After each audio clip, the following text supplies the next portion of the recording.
Hello, welcome back to my channel, or welcome if you're new here. My name is Dani, and today it's time to talk about the books that I read in February. Even though it's only 5 books, I want to do some stats because I did that in January, so let's just keep this consistent, shall we? So I read 5 books, and that was 998 pages and 30 hours of audiobook. My average rating was 4.4, which is very high, but also not a lot of books, so kind of makes sense. And I started 2 series. I continued one, so one was a sequel from something else that I already started before, and I caught up to one. This doesn't mean like 4 books because the caught up was the one that I started.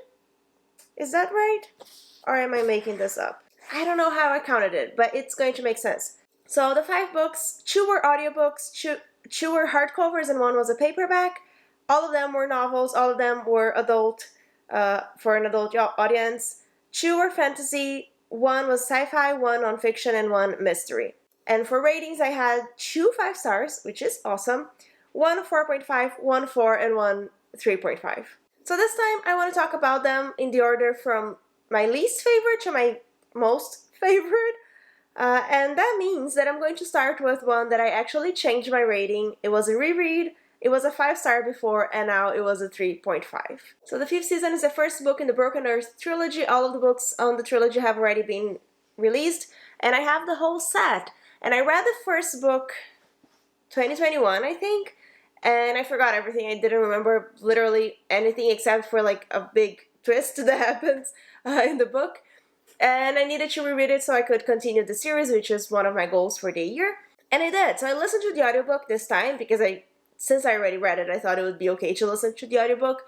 But I don't think it was it was okay for a reread, but I would not recommend the audiobook for the first read for this series because it's very confusing, and it kept being confusing on a reread. So what is this book about? This book, we're following 3 different perspectives. One is a girl that's being taken from her home to kind of like a magical school.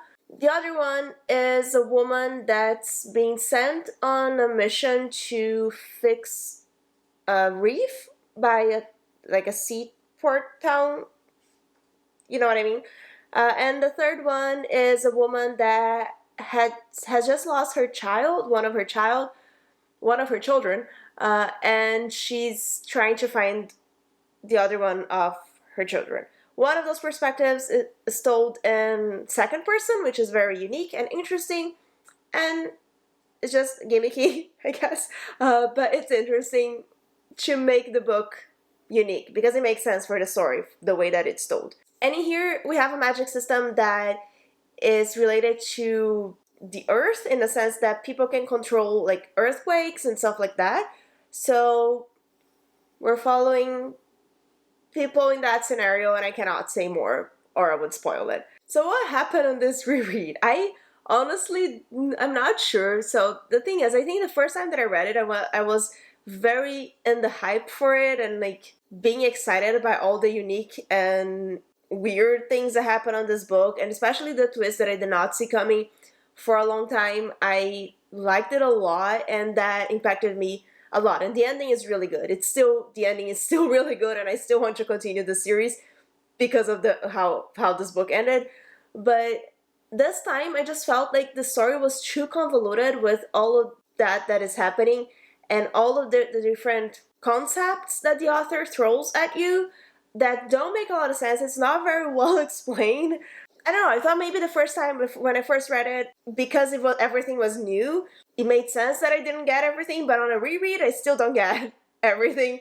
And maybe it will become more clear as the series goes, but it was not the best experience to reread this book. It was slow, much slower than I remembered, and it was just a lot of suffering. There's a lot of suffering that everyone in the story goes through. So I don't know, it was not a very good experience the second time around.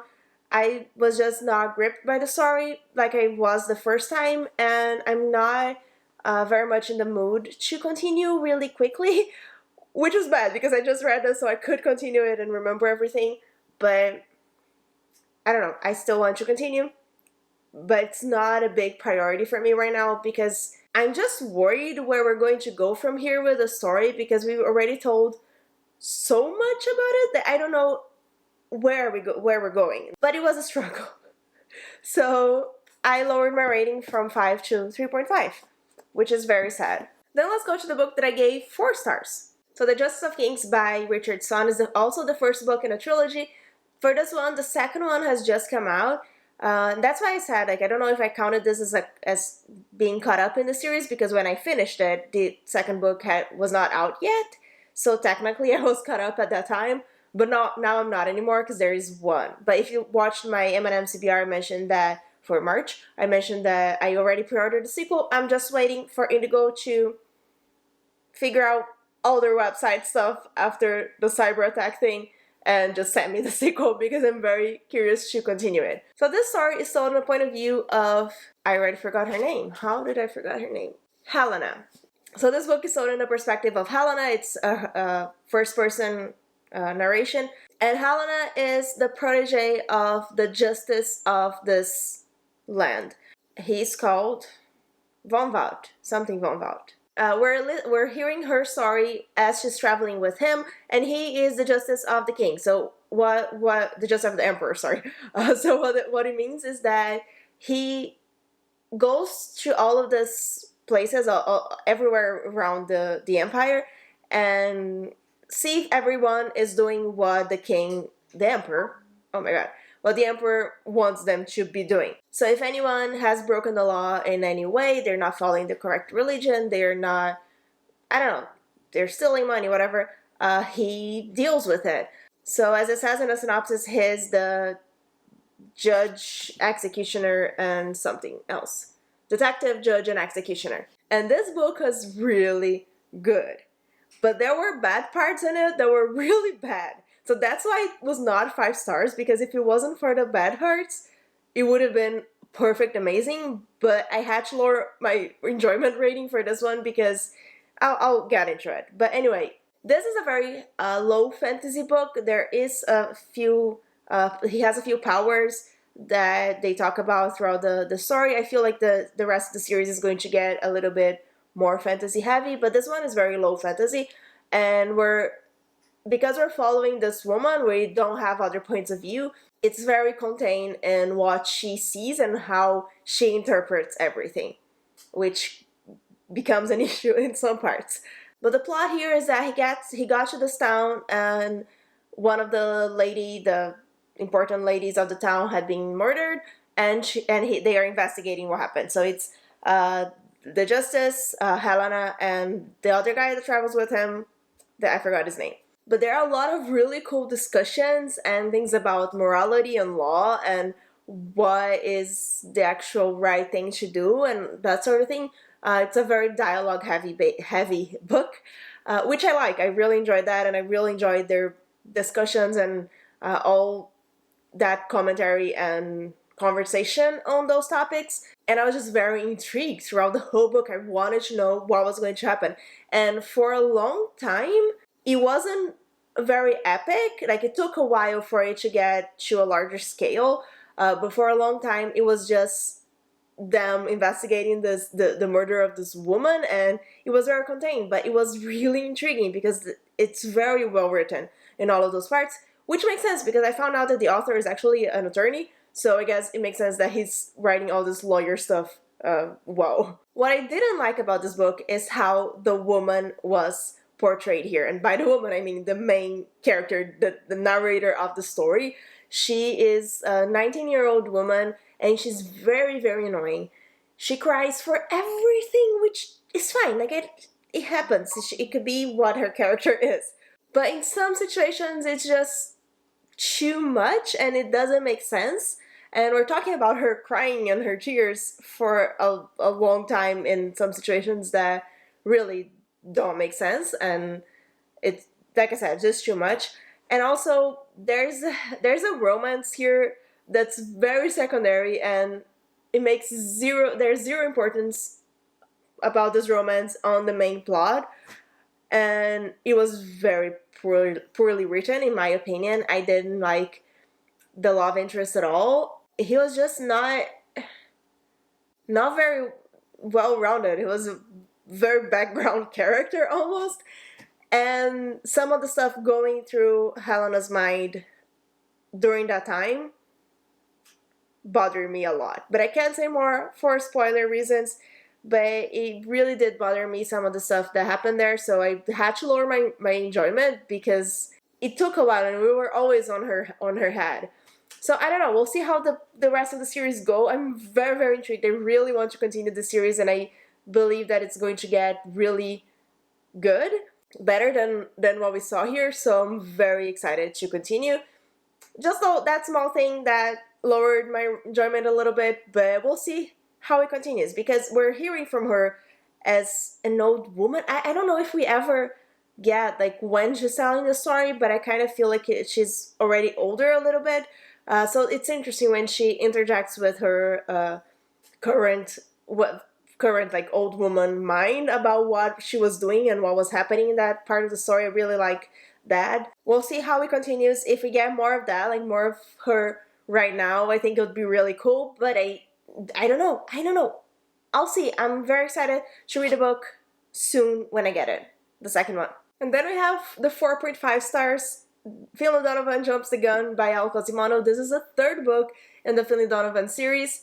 The first one is Finlay Donovan is Killing It. I gave that one 5 stars. The second one, 4.5, rounding up to 5. And this one I gave 4.5, rounding down to 4. I mentioned it on my previous wrap-up when I talked about the second book. I feel like because we're getting so much into things that she already experienced in the beginning, it's not as fun anymore because there's not a lot of new crazy situations that she gets into, although there still are a lot. But I didn't say what this book is about, so feel the series. The first book in the series is about, it's a cozy mystery about this woman who accidentally gets mistaken for a hit woman, and she's hired to kill this man.